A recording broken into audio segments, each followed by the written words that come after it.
Creatine has over 1,000 studies behind it. So why are people still wasting money on it? Because most tubs on the shelf are not built for results. They're built for margins. Sugar-heavy formulas, underdosed scoops, 4 servings just to hit 1 real dose. Today, I'm exposing which creatine products are selling hype and which ones quietly fail you. You think you are buying muscle support, and then the label pulls a sneaky move, because this tub is not built like a simple creatine at all. The real question is simple. Why does a creatine scoop need to taste like a treat? 1 serving shows 80 calories, 18 grams carbs, and 5 grams added sugars. And that is not some tiny detail hiding in the corner. That is the whole setup. Sweet flavor keeps you coming back, even on the days when training feels hard and your motivation drops. And that is exactly why this formula exists. Creatine works best when you treat it like a daily habit, like brushing your teeth. Same steady dose, no drama, and no reward system needed. The ISSN position lays out the common approach: about 0.3 grams per kilogram per day for a few days, then 3 to 5 grams per day to keep stores up.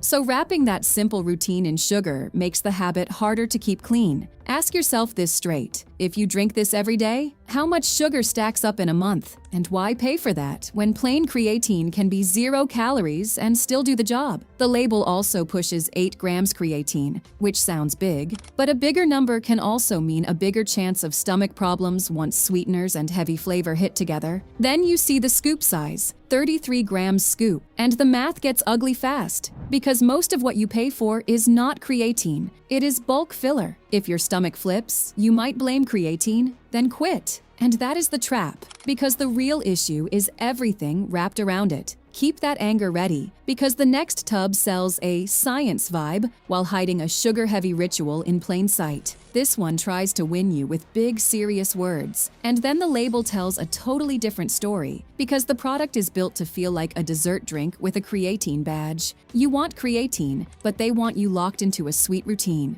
CellTech pushes clinical and advanced energy, yet listings openly describe a carb blend meant to drive creatine, and that claim should make you pause. Creatine does not need a sugar flood to work. It needs consistency, and that is where the ISSN position stand keeps pointing. With creatine monohydrate as the most studied form and typical maintenance around 3 to 5 grams per day after saturation. So ask the uncomfortable question: why does a creatine product need a huge carb system to feel effective? And what are you paying for? The creatine, or the sweet ritual that makes you feel locked in after workouts? That ritual can turn into a daily hidden food item, because you start treating this as part of training, not as extra carbs you chose to eat. Marketing about quick size gains can also push people into bigger servings, and when that happens, the carbs and sugar go up right with it. Then, water shifts happen, scale weight changes, and you start blaming creatine for getting soft, even though creatine can increase muscle water for some people, and that part can be normal. CellTech adds a second reason the scale swings: the carb load and calories, and that is where people get confused and quit. The brand even talks about a carb blend idea to spike insulin, and it sells well. But creatine can work without turning your supplement into a sweet drink. Hold on to that thought, because the next product hides behind one word that messes up everything, and that word is blend formula. The second you see post-workout recovery on the tub, you already know what is coming, because that phrase gives the label permission to get messy. This is where simple turns into complicated, and complicated always costs you. Cell Mass 2.0 pushes a 5-gram creatine blend,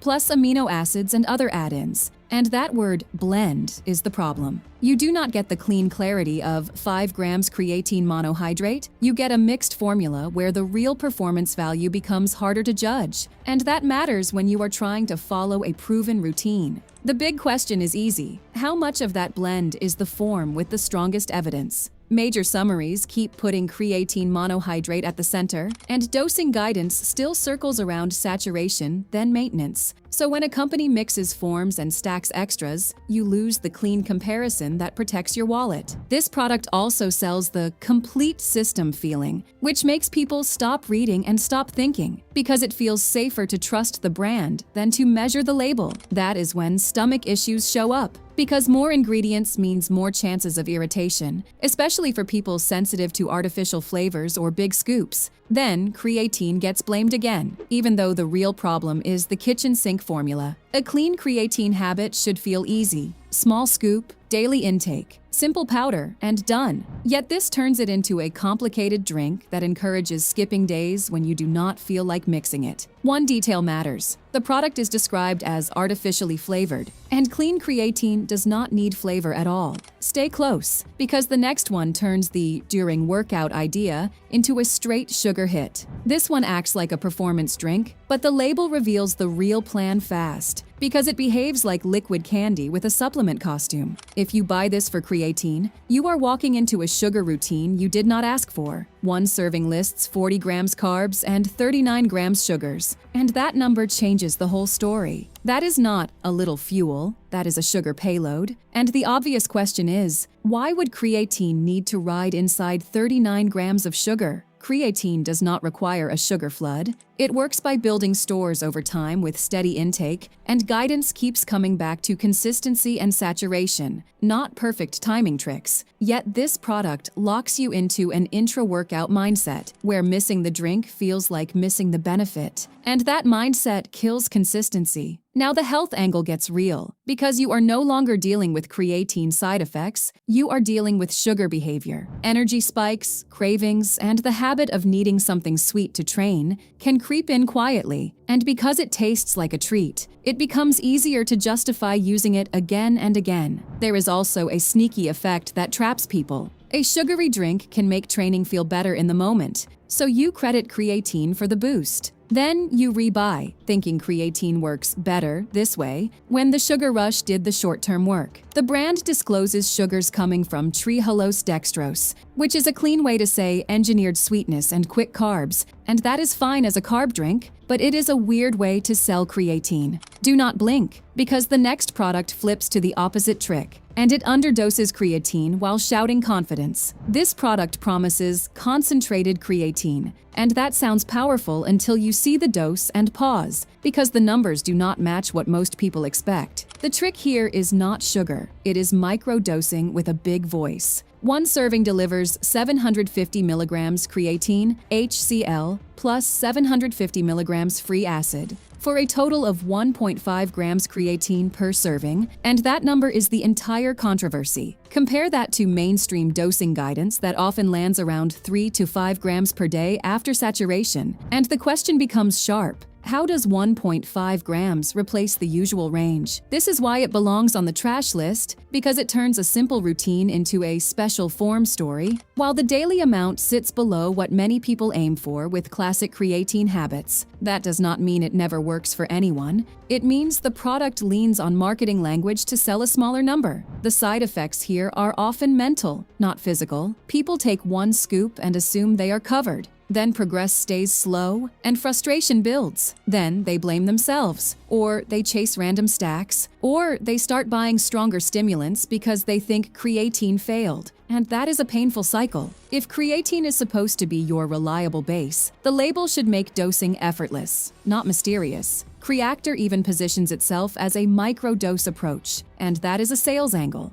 not proof of better results. Keep watching, because the next one gets even smaller, and the claims get louder with the word patented dose. This one uses the word patented like a shield, and it works on people fast, because it sounds like protection from being scammed. Then you read the serving size, and the whole pitch starts to crack. The supplement facts show 750 milligrams per serving, which is under 1 gram, and the brand markets dosing ideas like only needs 750 milligrams per 100 pounds. Stop for a second and ask, How does that square with standard guidance that often talks about saturation and then 3 to 5 grams per day maintenance? If a product sells a dramatically smaller dose, you should demand dramatically strong proof. Because you are not buying a vibe, you are buying a routine you will repeat for weeks. Independent reviewers even call out the microdose issue directly, noting the serving contains just 750 milligrams and that creatine HCl has not been proven superior to monohydrate for typical outcomes. And that is the core of the problem. The downside is not usually toxicity. The downside is wasted time and confusion. People buy this because they fear bloating, so they take a tiny serving.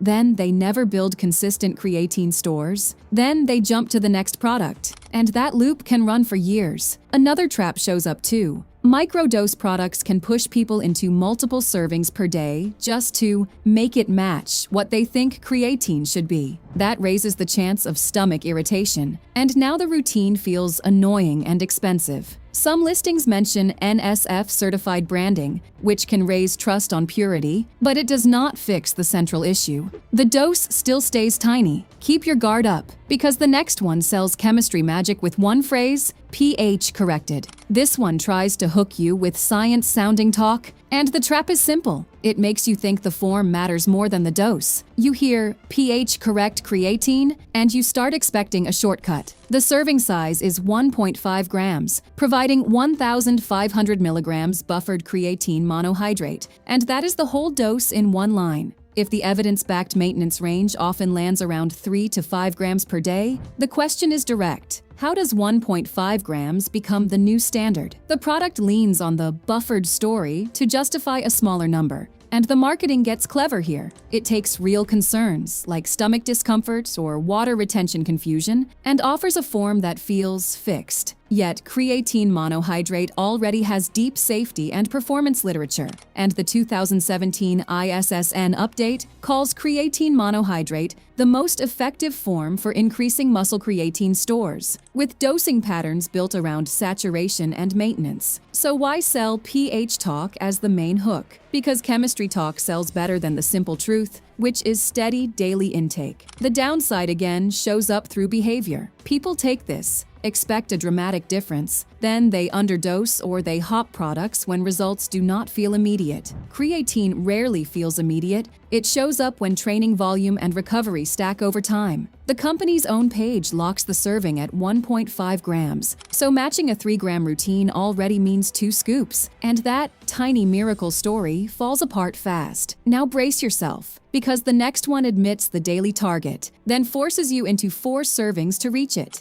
This one comes in with a clean premium look, and that is exactly why it fools people. Because the label undercuts the product while the branding stays confident. The problem is the same microdose trap, just wrapped in a modern package. The supplement facts list 1 scoop, 1.02 grams, with 750 milligrams creatine HCl per serving, and that number is why it lands at the top of this trash list. 1 scoop feels like 1 full dose, and most people will treat it that way without even thinking. Then, the brand's own How to Use section exposes the real math. It tells you to take 3 grams per day, which equals 4 servings of their creatine HCl. 4 servings a day is wild for something that should be simple, and it gets expensive fast. It also adds friction, because a routine with extra steps is the kind of routine people skip when life gets busy. Ask yourself this: why buy a creatine product that forces you to measure 4 mini servings just to reach a normal daily intake? Why make the simplest supplement harder than it needs to be? There is another risk too. Repeated servings increase exposure to the flavor and acid system, and for sensitive users that can raise stomach irritation. Then people blame creatine again, even though the real problem is the design of the product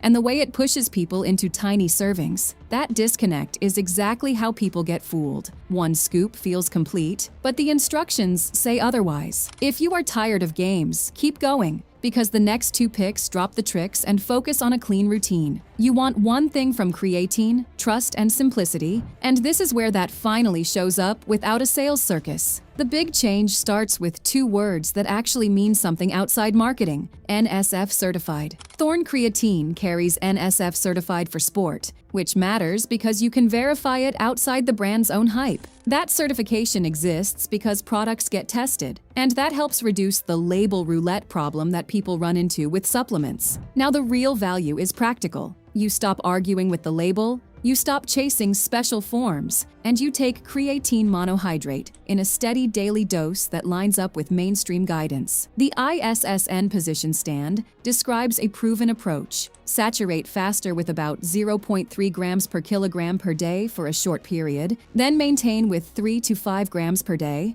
And the whole point is simple: build stores, keep them up, and let training do the rest. This is where Thorne wins. It does not force sugar into your routine, it does not hide behind microdoses, and it does not promise an instant feel that tricks you into expecting fireworks. It fits the real timeline of creatine, which is weeks of steady training output stacking into visible change. For athletes who worry about banned substances, that certification stamp is a clean signal you can point to without sounding like a salesman. It also keeps your habit simple, which is the only way a daily supplement stays consistent. Keep watching, because the next good pick stays just as clean, and the label gives you 5 grams dose with no confusion. If you want a creatine routine you will actually follow, this is the kind of label that makes it easy because it stays plain on purpose. That plain design protects your results, since it removes the tricks that cause people to quit. Clean Athlete. Clean Creatine appears in the NSF certified database, which matters for the same reason as the last pick. You can verify it and stop relying on vibes. The formula stays anchored to what works. Creatine monohydrate with a clear daily scoop and no candy-style ritual built into the tub. The brand describes the product as containing 5 grams monohydrate,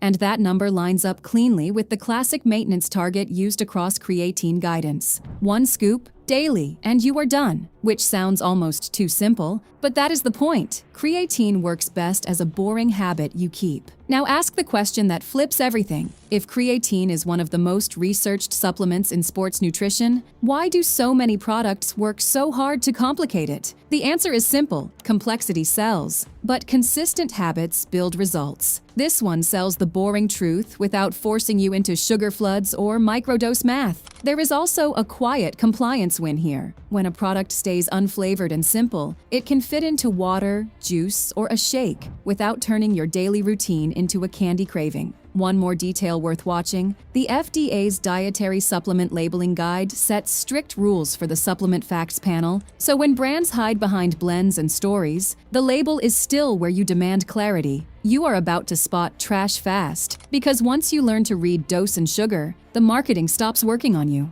Now you know why some creatine works, and some just drains your wallet. If this opens your eyes, tap the next video on your screen. There's more you need to see.